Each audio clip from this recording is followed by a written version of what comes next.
Assalamualaikum warahmatullahi wabarakatuh. Hai kawan Prima, perkenalkan nama saya Syifa Aulia dengan NIM 221759 dari kelas RA3 semester 4 program studi manajemen Fakultas Ekonomi Bisnis. Tujuan saya untuk membuat video presentasi ini untuk memenuhi tugas mata kuliah perilaku keorganisasian dengan dosen pengampu Bapak Ade Faisal SEMM. Baik, di sini saya akan menjelaskan tentang yang pertama ada konsep dasar perilaku organisasi, yang kedua ada teori perilaku dan model perilaku organisasi, yang ketiga ada perilaku individu, kelompok, dan pengaruh terhadap organisasi. Yang keempat ada teori motivasi dan penerapannya dalam organisasi. Yang kelima ada perilaku keorganisasian, nilai, sikap, dan kepuasan kerja. Yang terakhir ada perilaku keorganisasian, membangun tenaga kerja tim yang efektif. Yang pertama ada konsep dasar perilaku organisasi.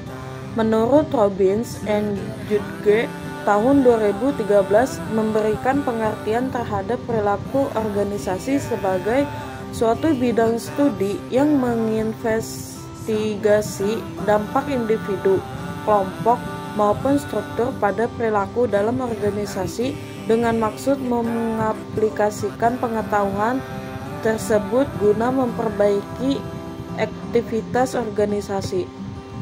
Selanjutnya ada tujuan perilaku menurut Robbins tahun 2002.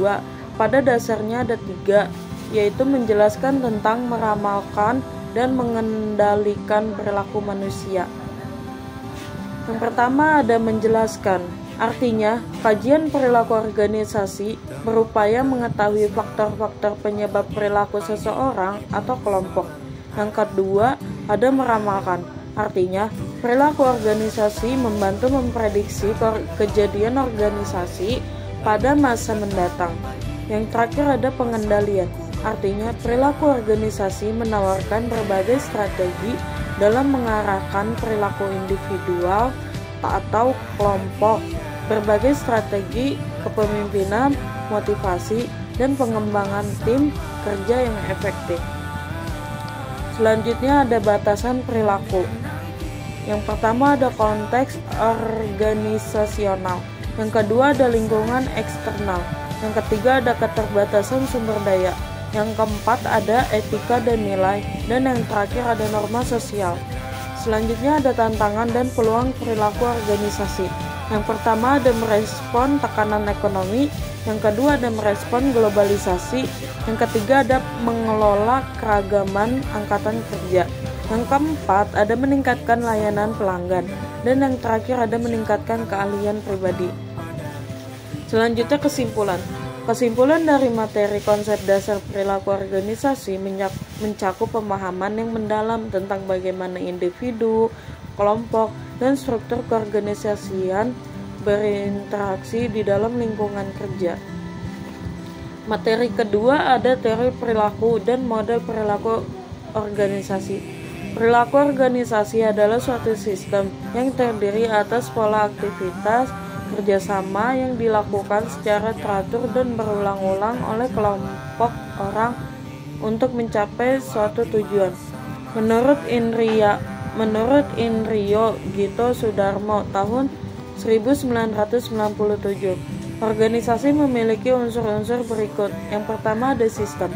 Organisasi adalah kumpulan dari sub-subsistem. Yang kedua ada pola aktivitas.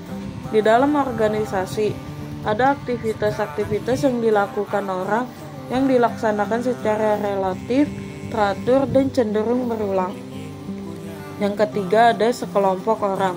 Organisasi adalah kumpulan orang-orang. Yang keempat adalah tujuan. Setiap organisasi didirikan adalah untuk mencapai suatu tujuan. Selanjutnya ada menurut Toha tahun 2014 menyatakan prinsip-prinsip perilaku organisasi sebagai berikut. Yang pertama ada manusia berbeda perilakunya karena kemampuannya tidak sama. Yang kedua ada manusia mempunyai kebutuhan yang berbeda. Yang ketiga orang berpikir tentang masa depan. dan membuat pilihan tentang bagaimana bertindak. Yang keempat, ada seseorang memahami lingkungannya dalam hubungannya dengan pengalaman masa lalu dan kebutuhannya. Yang kelima, ada seseorang itu mempunyai reaksi-reaksi senang atau tidak senang. Yang terakhir, ada banyak faktor yang menentukan sikap dan perilaku seseorang. Selanjutnya ada kesimpulan. Perilaku organisasi adalah suatu studi tentang apa yang dikerjakan oleh orang-orang dalam organisasi dan bagaimana perilaku orang-orang tersebut dapat mempengaruhi kinerja organisasi. Dengan bahan kajiannya adalah sikap manusia terhadap kerjaannya, rekan, imbalan, kerjasama, dan yang lainnya. Faktor-faktor yang mempengaruhi perilaku organisasi antara lain meningkatkan produktivitas, pengurangan kemangkiran, penurunan turnover, dan peningkatan kepuasan. Selanjutnya ada materi ketiga, perilaku individu, kelompok, dan pengaruhnya terhadap organisasi. Menurut Kamus Bahasa Indonesia atau disebut dengan KBI, individu adalah pribadi orang, seorang organisme yang hidupnya sendiri, sedangkan perilaku adalah tingkah laku, tanggapan seseorang terhadap lingkungan.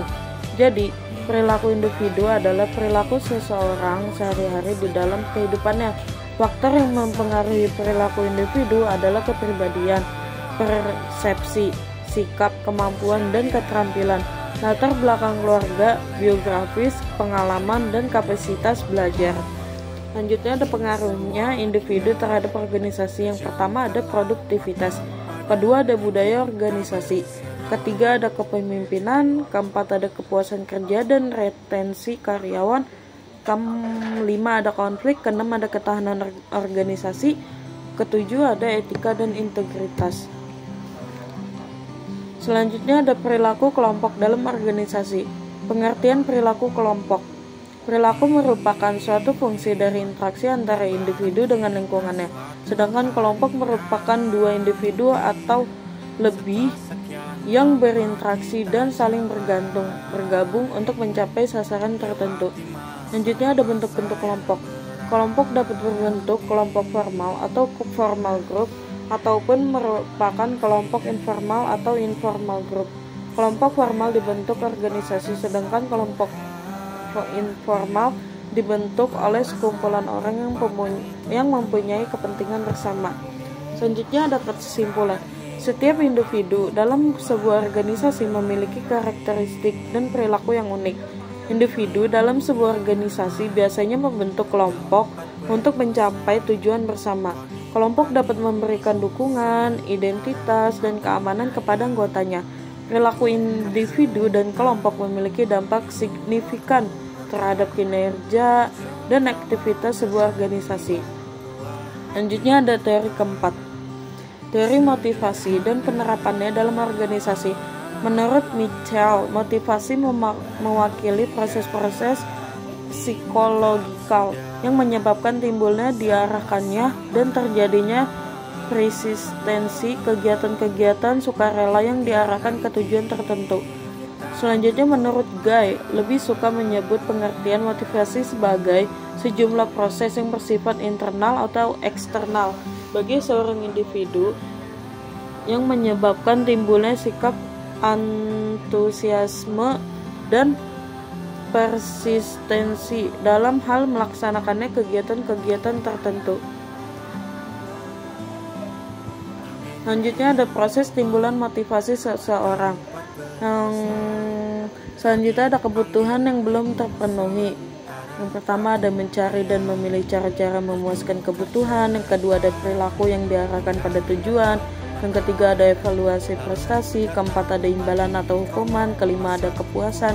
Dan yang terakhir ada penilai kembali kebutuhan yang belum terpenuhi. Selanjutnya ada proses motivasi, ada tujuan, yang kedua mengetahui kepentingan, yang ketiga ada komunikasi efektif, yang keempat ada integrasi tujuan, yang kelima ada fasilitas, yang keenam ada teamwork. Kebutuhan manusia menurut Maslow adalah sebagai berikut. Yang pertama ada physiological atau kebutuhan fisiologis. Kebutuhan fisiologis merupakan hierarki kebutuhan manusia yang paling dasar yang merupakan kebutuhan untuk dapat hidup dalam konteks organisasi maupun kompensasi. Yang kedua ada safety and security atau kebutuhan keselamatan dan keamanan. Apabila kebutuhan fisiologis relatif sudah terpuaskan, maka muncul kebutuhan yang kedua, yaitu kebutuhan keselamatan dan rasa aman. Yang ketiga ada belongingness, social and love, kebutuhan sosial. Jika kebutuhan hierarki pertama dan kedua telah terpuaskan secara minimal, maka akan muncul kebutuhan sosial, yaitu kebutuhan untuk persahabatan, afiliasi, dan interaksi yang lebih erat dengan orang lain. Yang keempat ada esteem atau kebutuhan penghargaan. Kebutuhan ini meliputi kebutuhan keinginan untuk dihormati, dihargai atas prestasi seseorang, pengakuan atas kemampuan dan keahlian seseorang, serta efektivitas kerja seseorang. Dan yang terakhir ada self actualization atau kebutuhan aktualisasi diri. Aktualisasi diri berkaitan dengan proses pengembangan akan potensi yang sesungguhnya dari seseorang. Yang terakhir ada kesimpulan. Berdasarkan teori motivasi dari para ahli, dapat disimpulkan bahwa motivasi adalah cara menggerakkan atau memotivasi seseorang untuk melakukan sesuatu. Ada beberapa faktor yang mempengaruhi motivasi seseorang, diantaranya adalah kebutuhan, tujuan, dorongan, kepercayaan diri, dan ganjaran. Selanjutnya ada perilaku keorganisasian, nilai, sikap, dan kepuasan kerja. Yang pertama ada nilai mencerminkan perilaku dasar bahwa bentuk khusus perilaku atau bentuk akhir keberadaan secara pribadi atau sosial lebih memilih dibandingkan dengan bentuk perilaku atau bentuk akhir keberadaannya berperlawanan atau kebalikan. Yang kedua ada sikap. Sikap adalah pernyataan-pernyataan evaluatif baik yang diinginkan atau yang tidak diinginkan mengenai objek, orang, atau peristiwa. Setiap mencerminkan bagaimana seseorang merasakan sesuatu. Yang ketiga ada menurut Kreitner dan Kinichki tahun 2001, kepuasan kerja adalah suatu aktivitas atau respon emosional terhadap berbagai aspek kegiatan. Kepuasan bukanlah suatu konsep tunggal. Sebaiknya seseorang dapat relatif puas dengan suatu aspek dari pekerjaannya dan tidak puas dengan salah satu atau lebih aspek lainnya. Selanjutnya ada kesimpulan. Dalam manajemen fungsi organisasi, terutama dalam hal pengawasan, organisasi perlu memantau para pekerjaannya terhadap sikap dan hubungannya dengan perilaku. Adakah kepuasan atau ketidakpuasan karyawan dengan pengaruh pekerjaan di tempat kerja dalam organisasi? Sikap amatlah penting karena komponen perilakunya. Pada umumnya, penelitian menyimpulkan bahwa individu mencari konsistensi di antara sikap mereka serta antara sikap dan perilaku mereka. Dan ada materi terakhir yang keenam, yaitu perilaku keorganisasian, membangun kerja tim yang efektif. Menurut Davis dalam Dewi tahun 2006, kerja sama adalah keterlibatan mental dan emosional orang di dalam situasi kelompok yang mendorong mereka untuk memberikan kontribusi dan tanggung jawab dalam mencapai tujuan kelompok. Kontribusi tiap-tiap individu dapat menjadi sebuah kekuatan yang berintegrasi. Selanjutnya ada jenis-jenis tim. Di sini ada 4. Yang pertama ada tim formal, tim vertikal, tim horizontal, dan tim dengan tujuan khusus. Tahapan perkembangan tim ada 4. Yang pertama menetapkan arah, kedua bergerak, ketiga mempercepat gerak, dan yang keempat sampai atau arif.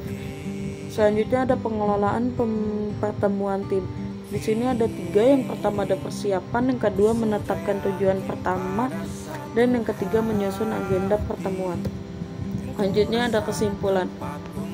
Adalah bentuk kerja kelompok dengan keterampilan yang saling melengkapi serta berkomitmen untuk mencapai misi yang sudah disepakati sebelumnya untuk mencapai tujuan bersama secara efektif dan efisien. Baik, terima kasih. Itu saja yang mungkin dapat saya sampaikan. Kurang lebihnya mohon dimaafkan. Wassalamualaikum warahmatullahi wabarakatuh.